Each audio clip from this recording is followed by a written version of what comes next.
Dear students, आज मैं fourth same mechanical engineering के छात्रों को हाइड्रोलिक्स एंड न्यूमेटिक्स के 5वें चैप्टर यानी हाइड्रोलिक सिस्टम के बारे में डिस्कस करूंगा, एक्सप्लेन करूंगा। तो देखो, हाइड्रोलिक सिस्टम क्या होते हैं। क्या होता है कि हमारे दैनिक जीवन में उपयोग में ऐसी बहुत सी हाइड्रोलिक मशीनें अथवा उपकरण होते हैं जिसमें हाइड्रोस्टैटिक या हाइड्रोकाइनेमेटिक्स के सिद्धांतों का प्रयोग होता है। ये मशीनें या तो द्रव ऊर्जा को अपने अंदर संचित करके, द्रव की यानी कौन सी ऊर्जा, दाब ऊर्जा को अपने अंदर संचित करके यानी स्टोर करके और फिर इसको आवश्यकता अनुसार ट्रांसमिट करती हैं, या फिर दाब ऊर्जा को कई गुना वृद्धि करके फिर इसको ट्रांसमिट करती हैं। तो इन सभी मशीनों में पावर का ट्रांसमिशन फ्लूइड की सहायता से होता है, और ये फ्लूइड या तो पानी हो सकता है या कोई ऑयल हो सकता है, यानी कोई हाइड्रोलिक ऑयल हो सकता है। तो बेसिकली क्या होता है कि हाइड्रोलिक्स में कि सिस्टम में कि जो द्रव की दाब ऊर्जा है उसका उपयोग करते हैं, या तो उस दाब ऊर्जा को कई गुना बढ़ा के फिर ट्रांसमिट करते हैं जिससे हमें प्रेशर फोर्स लगेगा, और प्रेशर फोर्स लगने से जो भी हमें रिक्वायर्ड वर्क है वो हो सकता है। तो इस सिस्टम में बहुत सारी मशीनें हैं जो यूज की जाती हैं। तो उनमें से कुछ प्रमुख जो आपको सिलेबस में पढ़ना है वो है जैसे hydraulic ram, hydraulic jack. Jack सभी लोगों ने सुना होगा कि जब कार और बस के ट्रक के पहियों को बदलते हैं तो उनको उठाने के लिए हाइड्रोलिक जैक का ही उपयोग करते हैं, जिसमें बहुत थोड़ा थोड़ा हमें फोर्स लगाना पड़ता है, और बाकी फोर्स जो होता है वो हाइड्रोलिक जो द्रव की दाब ऊर्जा है उसको कई गुना बढ़ा के तब वो उसके रैम पे लगता है और उठ जाता है ऊपर की ओर। तो हमें कम दाब लगाना पड़ता है, यानी मैनुअली कम फोर्स लगाना पड़ेगा, और बाकी उस फोर्स को द्रव जो है अपने में अवशोषित करके फिर उसको कई गुना वृद्धि करके ट्रांसमिट करता है। इसी तरह हाइड्रोलिक ब्रेक होते हैं। आजकल जितने भी बड़ी मशीनें, जो भी जितने बड़े ऑटोमोबाइल पार्ट हो या कुछ भी हो, उनमें जो ब्रेक सिस्टम होते हैं ऑलमोस्ट हाइड्रोलिक ब्रेक सिस्टम होते हैं। Hydraulic accumulator, hydraulic door closer and hydraulic press. तो ये ऑलमोस्ट आपके इस हाइड्रोलिक सिस्टम में इस इतने प्रकार के ही सिस्टमों पे एक्सप्लेन किया गया। बाकी और भी बहुत सारे हाइड्रोलिक सिस्टम बनते हैं। तो अब आपको सबसे पहले हम बताते हैं कि व्हाट इज हाइड्रोलिक रैम। देखो, ये टोटली थ्योरेटिकल सब्जेक्ट है, इसमें आपको फिगर उसके बारे में और उसके फंक्शन के बारे में क्लियर पता हो, एक बार फिगर बना के आप एक्सप्लेन करते जाएंगे। तो देखो, जैसे हाइड्रोलिक रैम के बारे में है, तो हाइड्रोलिक रैम एक ऐसा उपकरण है जो कम ऊंचाई पर उपलब्ध जल की अधिक मात्रा की गतिज ऊर्जा का प्रयोग करके जल की कम मात्रा को अधिक ऊंचाई पर पंप कर देते हैं। मतलब जैसे कि आपने देखा होगा पहाड़ों पे कहीं पर चश्मा या उस तरीके के झरने या झील टाइप के हैं, और वहां से थोड़ी ऊंचाई पर अगर पहाड़ी पर घर या मकान बने वहां तक पंप लिफ्ट करना है, तो बिना किसी बाहरी ऊर्जा के, बिना किसी एक्सटर्नल एनर्जी के, बिना किसी पंप के हम इस सिस्टम को फिट कर देते हैं। ये ऑटोमेटिक वर्क करता है और ये उस ऊंचाई तक जल पहुंच जाता है। बहुत ज्यादा ऊंचाई तक तो नहीं कर सकते क्योंकि इसका हेड एक लिमिट तक ही बढ़ा सकते हैं।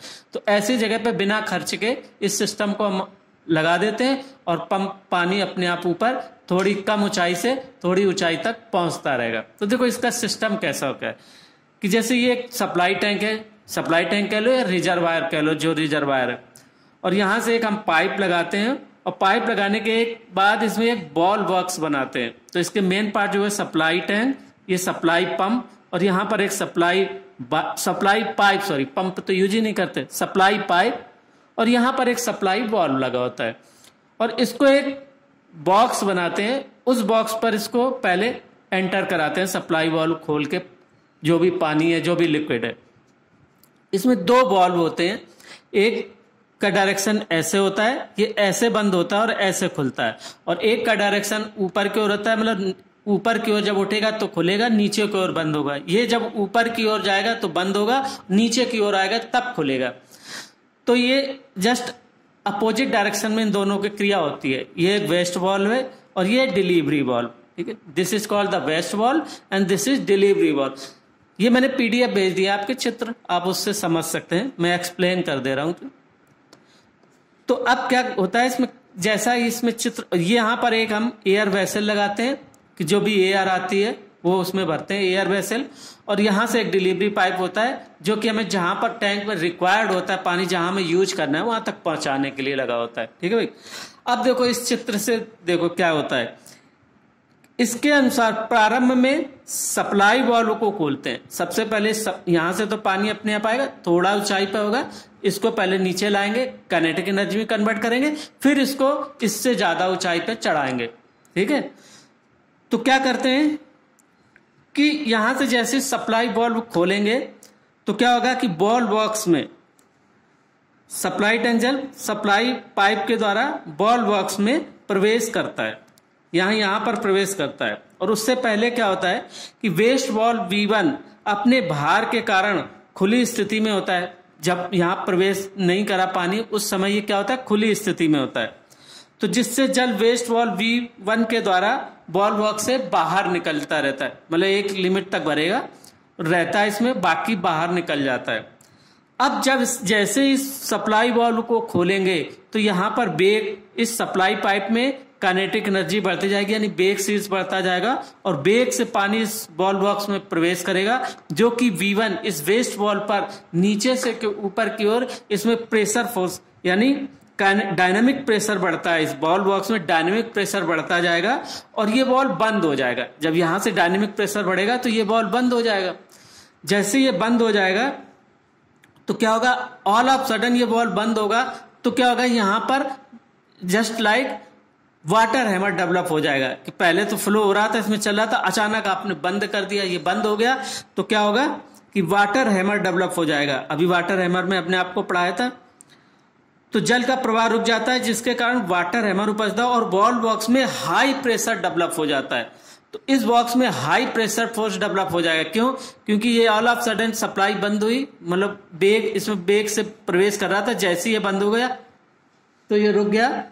तो इसके रुकने से क्या होगा, इसके रुकने से इस पर प्रेशर फोर्स लगेगा और इस प्रेशर फोर्स के लगने से क्या होगा कि ये बॉल बंद हो जाएगा। तो यहां पर हाई प्रेशर डेवलप हो जाएगा। तो इस हाई प्रेशर के डेवलप होने से क्या होगा कि बॉल V2 खुल जाएगा और जब बॉल V2 खुल जाएगा तो ये द्रव जो है बॉल बॉक्स से इस एयर वेसल में प्रवेश करेगा। तो एयर वेसल में ऊपर की ओर एयर होती है, तो एयर का कंप्रेशन होगा। जब एयर का कंप्रेशन होगा तो ये एयर प्रेशर बढ़ेगा। जब ये एयर प्रेशर बढ़ेगा तो ये इस लिक्विड को फिर डिस्प्लेस करेगा, यानी ये एयर प्रेशर इस लिक्विड को डिस्प्लेस करेगा हाई प्रेशर से, तो जिससे कि डिलीवरी व पाइप से होता हुआ द्रव डिलीवरी टैंक तक पहुंच जाएगा। तो यही हमारा इसका रिक्वायरमेंट था कि कम ऊंचाई पर द्रव प्राप्त है, उसको पहले हम नीचे लाए, इसको काइनेटिक एनर्जी में कन्वर्ट किया, फिर इसको प्रेशर एनर्जी में कन्वर्ट करके और फिर हाई प्रेशर हेड बढ़ा के इसको डिलीवरी टैंक तक प्रोवाइड किया। जो बेसिक फंडामेंटल जो रैम का यही है। अब देखो यहाँ पर कोई भी पंप नहीं है, कोई भी मूविंग पार्ट नहीं है, कोई भी एनर्जी का बाहरी एनर्जी का उपयोग नहीं किया, सिर्फ ये बॉल बॉक्स और 2 बॉल्व का कमाल है और ये सप्लाई बॉल्व का। इन 3 बॉल्वों की सहायता से कंट्रोल करके हम पानी कुछ ऊंचाई तक पहुंचा सकते हैं, लेकिन बहुत हाई हेड तक नहीं पहुंचा सकते, बहुत ज्यादा प्रेशर। तो जहां पर छोटे छोटे काम चल सकते हो वहां पर क्यों एनर्जी वेस्ट की जाए, इसलिए हम ये वहां के लिए उपयोगी है, हर जगह के लिए उपयोगी नहीं है। सिर्फ कहाँ है कि जो कम ऊंचाई पर उपलब्ध जल की अधिक मात्रा की गतिज ऊर्जा का प्रयोग करके जल की कम मात्रा को अधिक ऊंचाई पर पंप कर देता है। और ये किस पे काम करता है, ये वाटर हैमर के सिद्धांत पर कार्य करता है। ठीक है। तो अब क्या होता है, इसके एडवांटेज क्या होते हैं, एडवांटेज ऑफ हाइड्रोलिक रैम क्या होता है, ये एक ऑटोमेटिक कार्य करता है। जैसे अभी हमने चित्र से आपको समझाया, इसमें कोई एनर्जी नहीं दी गई, कोई पंप नहीं रखा, तो ये ऑटोमेटिक कार्य करता है तथा इसका रख रखाव भी सस्ता है। अब देखो उसमें जब डिलीवरी वाल्व बंद हो, जब वो पहुंच जाता था डिलीवरी टैंक में पानी पहुंच जाता है, तो इस प्रकार क्या होगा कि धीरे धीरे फिर क्या होगा कि बॉल बॉक्स में जल का मोमेंटम समाप्त हो जाता है, तो डिलीवरी वाल्व V2 फिर बंद हो जाएगा। पहले all of sudden change in momentum हुआ, हाई प्रेशर डेवलप हुआ, डिलीवरी वाल्व खुला, टैंक में पहुंच गया, फिर इसके बाद धीरे धीरे क्या होगा कि फिर मोमेंटम कम हो जाएगा, तो डिलीवरी वाल्व V2 बंद हो जाता है और वेस्ट वाल्व V1 फिर खुल जाता है और बॉल बॉक्स में फिर जल पुनः स्थापित हो जाता है, यानी पुनः प्रवेश करने लगता है और फिर नया चक्र प्रारंभ हो जाता है। यानी इस तरीके से ये चक्र चलता रहता है कि ये जैसे जब ये खुला तो यहाँ पर जब ये सारा द्रव पहुंच गया तो यहाँ पर मोमेंटम कम हो जाएगा, तो ये बॉल फिर बंद हो जाएगा, ये बंद होते ही फिर ये खुल जाएगा, ये खुलते ही फिर ये सप्लाई वाल्व खुल जाएगा और फिर इसमें द्रव प्रवेश करने लगेगा। तो इस तरीके से ये चक्र जो है वो ऑटोमेटिकली वर्क करता रहता है। ठीक है, बस एक बार सप्लाई वाल्व खोलना होता है चालू करने से पहले। यानी ये क्रिया चक्र भी बहुत कम समय में पूरा होता है, जिससे डिलीवरी टैंक में लगातार जल की सप्लाई होती है। और सप्लाई वाल्व को बंद करने से रैम की क्रिया रोकी जा सकती है। जब हमें नहीं यूज करना तो हम सप्लाई वाल्व को बंद कर देते हैं। जैसे सप्लाई वाल्व को खोलेंगे तो ये सारी क्रिया फिर से प्रारंभ हो जाएगी। तब देखो एडवांटेज क्या है इसके, ये एक ऑटोमेटिक कार्य करता है तथा इसका रख रखाव भी सस्ता है। इसकी क्रिया के लिए किसी वायु ऊर्जा की आवश्यकता नहीं होती। मूविंग पार्ट्स न होने से लुब्रिकेशन की आवश्यकता नहीं होती तथा इसकी क्रिया में शोर भी नहीं होता। ये साइलेंटली लगा हुआ है, अपने आप चढ़ता जा रहा है ऊपर के टैंक में पानी। ठीक है, और धीरे धीरे भरता जाएगा। बहुत ज्यादा डिस्चार्ज नहीं कर सकते, कम ही मात्रा में डिस्चार्ज होता है तो धीरे धीरे भरता रहता है। तो जो जरूरत होती है दैनिक किसी फैमिली को, उसमें उपयोग किया जा सकता है उस पानी का। और रनिंग कॉस्ट नगण्य होती है। इसकी दक्षता उच्च एवं सेवा काल भी अधिक होता है, यानी इसकी लाइफ अधिक होती है, बहुत दिन तक काम करता रहता है ना। और तो अब इसकी यूटिलिटी, ये उन स्थानों पर जैसे पहाड़ी स्थान से चश्मा या स्रोत आदि जहां पर्याप्त वर्षा जल उपलब्ध हो, इसका प्रयोग किया जा सकता है। हाइड्रोलिक रैम में थोड़े सुधार के बाद इसे एयर कंप्रेसर के रूप में भी प्रयोग किया जा सकता है। ठीक है, और हाइड्रोलिक रैम के साथ उपयुक्त डिवाइसेस का प्रयोग करके निम्न शीर्ष पर अगर गंदा पानी प्राप्त है तो हम उसको थोड़ा सा स्वच्छ करके भी और फिर पंप किया जा सकता है। कि मान लो कोई पॉन्ड है बहुत बड़ा, उसमें ऐसे गंदा पानी मिला तो एक डिवाइस लगा दिया, पहले उसको स्वच्छ किया, फिर इसके एक टैंक में भेज दिया, उस टैंक से फिर सप्लाई वाल्व द्वारा फिर वही रैम द्वारा ऊंचाई पर चढ़ा दिया जितने जहां पर आवश्यकता है। अब इसकी एफिशिएंसी कैसे निकालते हैं, तो मान लो किसी रैम के लिए, हाइड्रोलिक रैम के लिए capital is the working head. देखो वर्किंग हेड कौन सा होता है कि जहां से हमें इस वाल्व से और इस डिलीवरी टैंक तक चढ़ाना है पानी को, तो this is called the capital H working head. ठीक है, और दिस इज, ये जो सप्लाई टैंक से और सप्लाई वाल्व में पानी आ रहा है, इस बॉल बॉक्स में भर रहा है, उसके बाद एयर प्रेशर पे जा रहा है, एयर वेसल पे, तो यहां से यहां तक की दूरी को जहां पर रिजर्वायर में पानी मिला है उतने हेड को कहते हैं हम, ये कहलाता है वेस्ट वाल्व से जल स्रोत की ऊंचाई। वेस्ट वाल्व से जल स्रोत की ऊंचाई ये है वर्किंग हेड। और स्मॉल क्यू रैम द्वारा पंप की गई जल की मात्रा है। स्मॉल क्यू जो यहाँ पर स्मॉल ये पंप करके यहाँ पर पहुंच रहा है। ठीक है, और कैपिटल क्यू वेस्टेड वाटर, जो भी वेस्टेड वाटर था इसमें जो भर रहा है, जो वेस्टेड वाटर है वो कैपिटल क्यू। तो इसकी इफिशियंसी इस फार्मूले से निकाल सकते हैं, यानी Q efficiency equal to Q H minus small h upon Q into small h, ये इसकी दक्षता है। ठीक है, और पंप किया गया, जो रैम द्वारा पंप की ऊंचाई पर चढ़ाया गया जल की मात्रा वो क्यू इंटू एच, क्यू जहां पर वेस्ट वाटर है और एच जो है वो वेस्ट वाल्व से सप्लाई टैंक तक की दूरी, और कैपिटल एच जो चढ़ाया गया रिक्वायर्ड जो हेड मिला में जो डिलीवरी टैंक तक की दूरी जो है, जो वाल्व से यानी जो पंप किया गया पानी। ठीक है, तो ये है हाइड्रोलिक रैम का उपयोग। तो ये देखो कुछ ही जगह पे उपयोग किया जा सकता है जहां पर कि कम ऊंचाई पर बहुत ज्यादा पानी मिल रहा हो, उसको फिर हमने काइनेटिक एनर्जी में थोड़ा सा कन्वर्ट करते हैं, फिर उसको कुछ ऊंचाई तक चढ़ाना हो। तो जैसे कि पहाड़ी इलाकों में नीचे झील रिजर्वायर बना होता है, उसके ऊपर पहाड़ी पर एक दो गांव बने होते हैं, एक दो घर बने होते हैं, वहां गांव छोटे छोटे जहां पर प्लेन जगह होती है वहां घर बने होते हैं। तो वहां से वहां तक पंप लगा दिया और वहां एक टैंक रख दिया, उस टैंक में पानी भर जाएगा, तो उससे वो लोग उपयोग कर लेते हैं। अब आपका आता है हाइड्रोलिक जैक। देखो हाइड्रोलिक जैक आप लोगों ने देखा होगा कि जहां पर ट्रक, कार, बस इनके पहिए बदलना हो तो एक रखते हैं हम और उस पर एक हाथ से, हैंडल से, हाथ से या पैर से ऐसे उसको हम दबाते चलते हैं, हैंडल चलाते चलते हैं, और इसकी सहायता से रैम ऊपर उठता है। रैम के ऊपर प्लेटफॉर्म बना होता है जिसपे उसको सबसे पहले नीचे टिका देंगे, फिर उसके प्लंजर को चलाते जाएंगे तो वो धीरे धीरे धीरे धीरे ऊपर उठता जाता है। तो देखो अंदर का इसका सिस्टम क्या होता है। इसमें क्या होता है, एक प्लंजर होता है जिसमें कि एक हैंडल लगा होता है। इस हैंडल को ऊपर नीचे करने से ये प्लंजर मूव करता है ऊपर नीचे, और इसकी सहायता से यहाँ पर एक रैम होता है और रैम के ऊपर एक प्लेटफॉर्म होता है। तो सबसे पहले इस नीचे होता है बिल्कुल, तो इसको हमने फंसा दिया और इसके ऊपर पहिए को टिकाया और फिर ये प्लंजर चलाते जाते हैं तो रैम ऊपर उठता जाता है। तो अब इसके लिए इसमें सिस्टम क्या होता है, देखो कि ये एक द्रव चलित पोर्टेबल मशीन है जिसका उपयोग सामान्यतः कार, बस या ट्रक आदि में पहिया बदलने अथवा मरम्मत करने के लिए वाहन को उठाने में किया जाता है। बहुत ऊंचाई तक उठाने के लिए नहीं, कुछ दूरी तक लिफ्ट करने के लिए। अब ऐसा नहीं hydraulic jack is a lifting machine, इतनी लिफ्टिंग मशीन है कि इसको बहुत ऊंचाई तक चढ़ा दे, थोड़ा सा जितनी जरूरत है वर्क के लिए उतना उठा सकता है, क्योंकि उसी कैपेसिटी के अनुसार इसके चैम्बर्स होते हैं और उनमें हाइड्रोलिक लिक्विड भरा होता है, जो ऑयल भरा होता है, और ये पास्कल के नियम पे काम करते हैं कि यानी जो प्रेशर इंटेंसिटी होती है उसको किसी एक डायरेक्शन में मोल्ड करके बढ़ा के और उससे हमें प्रेशर फोर्स डेवलप किया जाता है जिससे कि हम रिक्वायर्ड वर्क प्राप्त कर सकते हैं। तो ये क्या होता है, बस, ट्रक आदि में पहिया बदलने अथवा मरम्मत करने के लिए वाहन को उठाने में किया जाता है।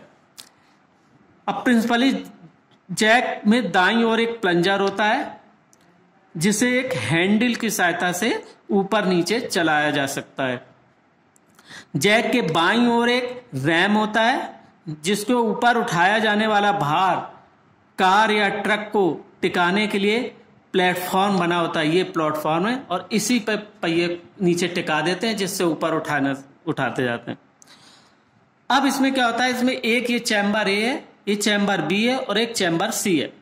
तो देखो सबसे पहले क्या होगा कि जैसे हम प्लंजर इस हैंडल को नीचे दबाएंगे प्लंजर ऊपर उठेगा, तो इस चैम्बर में, चैम्बर बी में पार्शली वैक्यूम क्रिएट होगा। वैक्यूम क्रिएट होगा तो क्या होगा, ये वॉल्व आर खुल जाएगा और इस आर के खुलने से जो चैम्बर ए में द्रव है इसमें एंटर कर जाएगा। फिर जब हम प्लंजर को नीचे दबाएंगे, ऊपर उठाएंगे, तो ये प्लंजर नीचे आएगा। नीचे आएगा तो जो इसमें द्रव एक्स्ट्रा दब गया उसका कंप्रेशन होगा, उसके कारण इसका प्रेशर बढ़ेगा तो ये वॉल्व आर बंद हो जाएगा, और जब ये प्रेशर बढ़ेगा तो ये वॉल्व एस खुल जाएगा, और ये एस खुल जाएगा तो ये हाई प्रेशर का द्रव इसमें प्रवेश करेगा और इसमें प्रवेश करके ये रैम के नीचे पहुंच जाएगा। जब रैम के नीचे पहुंच जाएगा तो ये ऊपर की ओर इसमें प्रेशर फोर्स अप्लाई करेगा तो ये ऊपर उठता जाएगा। फिर जब हम इसको नीचे करेंगे, जैसे नीचे करेंगे तो ये ऊपर पहुंच गया। फिर जैसे हम नीचे करेंगे इसको तो फिर क्या होगा, फिर इसका ऑयल, तो जब जितना उठना होता है रिक्वायर्ड ऊपर उठ गया। अब उठने के बाद फिर नीचे करेंगे तो फिर वही प्रक्रिया वापस दोहराई जाएगी। यानी इन तीन चैम्बरों में जो ऑयल होता है, ए का बी में जाता है, बी से सी में, फिर जब रैम नीचे आता है तो वापस ये लिक्विड अपने फिर ए में आ जाता है। जैसे रैम नीचे आता है तो ये द्रव फिर सी में आएगा, सी से बी में और बी से फिर ए में आ जाएगा। अब इसी तरीके से उसको ऊपर नीचे ऊपर नीचे ऊपर नीचे करके थोड़ी थोड़ी थोड़ी थोड़ी रैम को उठा सकते हैं, जितना रिक्वायर्ड होगा, कितना पहुंच सकता है, जितना इस द्रव को इसमें प्रवेश करेंगे, इतने द्रव के भार के कारण जितना मैक्सिमम उठ सकता है बस उतना ही रैम उठ सकता है, जो ए चैम्बर में जितना ऑयल भरा होता है। तो उतने वेट का ऑयल इस चैम्बर में भरेंगे जितना कि वो मैक्सिमम, क्योंकि प्रेशर फोर्स किससे डेवलप होता है, द्रव के अपने भार के कारण। तो उतना भार जब तक इसमें प्रवेश करेगा उतने ही भार के द्वारा जितनी ऊंचाई तक उठा सकता है केवल उतना ही उठेगा। तो उसी ऊंचाई के हिसाब से जो डिजाइन करते हैं, चैम्बर ए को डिजाइन करेंगे और इस चैम्बर ए में उसी हिसाब से द्रव भरेंगे। तो अब ये सिंपल सी प्रक्रिया है, केवल हैंडल को ऊपर नीचे करके इस रैम को ऊपर पहुंच सकता है। कैसे पहुंचता है कि ए में जो द्रव भरता है, जैसे हैंडल को हम ऊपर करते हैं, नीचे करते हैं हैंडल, तो ये रैम प्लंजर ऊपर चलेगा, प्लंजर ऊपर चलेगा, इसमें पार्शली वैक्यूम क्रिएट होगा, ए से द्रव बी में पहुंचेगा। फिर जब हम हैंडल को ऊपर करेंगे प्लंजर नीचे चलेगा, तो नीचे आएगा तो इसका कंप्रेशन होगा, ये सी में आ जाएगा। और कंप्रेस्ड ऑयल जब सी में आएगा तो हाई प्रेशर फोर्स इस रैम पे लगाएगा ऊपर की ओर, तो रैम ऊपर उठता जाता है। सिंपल सा ये सिद्धांत। तो अगर आप इसे चित्र बना लें और चित्र में ही ऐसे समझते जाएं कि ये चैम्बर ए में द्रव होता है, प्लंजर को जब हैंडल को ऊपर करते हैं तो प्लंजर ऊपर चलता है, जब हैंडल को नीचे करते हैं तो प्लम्बर नीचे आएगा। यहाँ पर ये हिंज होता है, तो ऊपर नीचे करने से प्लम्बर ऊपर नीचे होता है। तो जैसे प्लंजर ऊपर होगा वैक्यूम क्रिएट होगा, ए से द्रव अंदर प्रवेश करेगा। प्लंजर नीचे आएगा, इसमें द्रव का कंप्रेशन होगा, ये बॉल बंद हो जाएगा, ये बॉल खुल जाएगा, फिर चैम्बर सी में जाएगा और सी से हाई प्रेशर का फोर्स जो है, प्रेशर फोर्स रैम पर लगेगा और रैम के ऊपर जो प्लेटफॉर्म है जिस पे कि हमने टिका रखा है, जिस चीज को उठाना है, तो ऊपर उठता जाएगा। तो इस तरीके से रैम जो है वो ऊपर उठता जाएगा। अब देखो इसमें कैसे काम करता है। देखो मान लो कि रैम की अधिकतम उठान हर जैक की अलग अलग होती है भाई, जितना जिसको ऊंचाई तक उठाना होता है उसी के अनुसार इसको हम डिजाइन करते हैं। तो अब कक्ष सी का सीधा संबंध कक्ष ए से कर दिया जाता है, जिससे द्रव कक्ष सी से निकलकर ए में वापस आ जाता है। ठीक है, मैक्सिमम जब उठ गया, जैसे मैक्सिमम ये उठ जाता है तो उठने के बाद फिर क्या होता है कि इसका अंदर से एक रिलीज वाल्व लगाते हैं।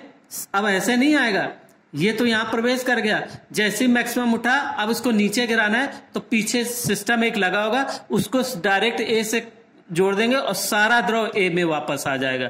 फिर जब और ये रैम जो है वो अपने यहां पर आ जाएगा, इस ऊंचाई यहाँ इसकी मैक्सिमम जितनी डिजाइन की यहां से लेके यहां तक उठता है, तो यहां पर फिर वापस आ जाएगा और वापस आएगा, सारे बॉल फिर बंद हो जाएंगे। चालू करना है तो फिर प्लंजर को ऊपर नीचे चलाएंगे, तो सारा द्रव जितना मैक्सिमम उठान हो सकती है, मैक्सिमम जो द्रव होगा वो यहां तक पहुंचेगा और इसके बाद इसको रिलीज करके वापस यहां ले आते हैं।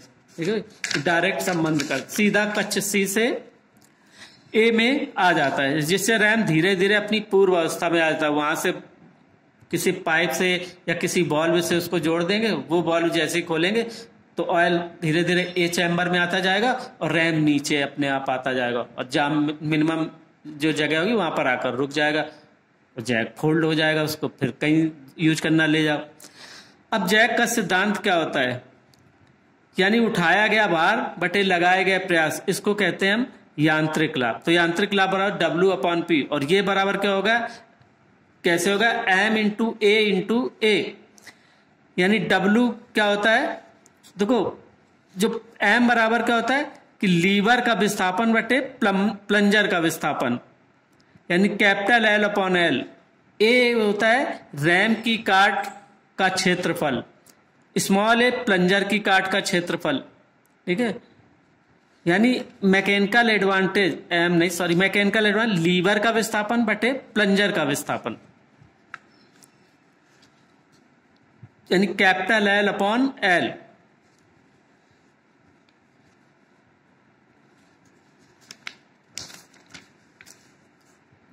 ये लीवर में हमने अच्छा फर्स्ट ईयर मैकेनिक्स में ये पढ़ाया जाता है लीवर में। देखो यानी इसका जो होता है कि लीवर का क्या सिद्धांत होता है कि जब हम चैम्बर से देखते हैं कि भार प्रयास भुजा बटे भार भुजा, तो जो लीवर का विस्थापन और प्लंजर का जो विस्थापन है तो वो M बराबर था कैपिटल L/L। तो जैक की दक्षता मान लो ये है, तो W/P = दक्षता × M × A/A। ये फर्स्ट ईयर की मशीन में आप लोगों को पढ़ाया गया है। देखो भाई कि मैकेनिकल एडवांटेज बराबर वेलोसिटी रेशियो × एफिशिएंसी। तो efficiency = mechanical advantage upon velocity ratio. तो मैकेनिकल एडवांटेज होता है W/P, यानी उठाया गया भार बटे लगाया गया प्रयास, है ना। तो अब हमें उठाए गए भार का मान है कितना आ जाएगा, तो एफिशिएंसी ये है और वेलोसिटी रेशियो है दिस इज द लीवर का विस्थापन अपॉन प्लंजर का विस्थापन, यानी दोनों को विस्थापन होता है, इसको कहते हैं वेलोसिटी रेशियो। ठीक है भाई, ये फर्स्ट ईयर मशीन में उठाने गए, तो आप बस इतना याद रखें कि लीवर का विस्थापन बटे प्लंजर का विस्थापन that is the velocity ratio. है ना, यानी ये होता है कैपिटल एल अपॉन एल, और कैपिटल ए था रैम की काट का क्षेत्रफल, ए बराबर प्लंजर की काट का क्षेत्रफल, और दक्षता मान लो ये है, तो W over P mechanical advantage equal to दक्षता इंटू ये वेलोसिटी रेशियो, ठीक है भाई, यानी ये वेलोसिटी रेशियो है, और इंटू ये मोमेंट लिया गया लीवर का विस्थापन और लीवर पर लगाया गया भार, यानी कैपिटल ए अपॉन ए एक ये रेशियो, यानी उनका जो एरिया पे जितना भार लगा, तो आघूर्ण के सिद्धांत के अनुसार, तो आपको सिर्फ ये याद रखना है दिस इज द एम और M is the L upon L, यानी लीवर का विस्थापन और प्लंजर का विस्थापन, कैपिटल ए रैम का काट का क्षेत्रफल और स्मॉल ए प्लंजर की काट का क्षेत्रफल, क्योंकि अब पुरानी फर्स्ट ईयर में न जाके आपको सिर्फ इतने से मतलब है कि efficiency equal to W over P equal to efficiency into M A upon A, तो उठाया गया भार ये हो जाएगा। तो जैक की दक्षता लगभग 0.66 से 0.93 तक होती है, और सामान्यतः जैक 3 टन से लेके 100 टन तक के भार के लिए बनाए जा सकते हैं मैक्सिमम जो है, तो इतने भार को ये उठा सकते हैं, ठीक है। अब अगले चैप्टर में मैं आपको दूसरा हाइड्रोलिक सिस्टम बताऊंगा। आज के लिए केवल इतना ही। Thank you.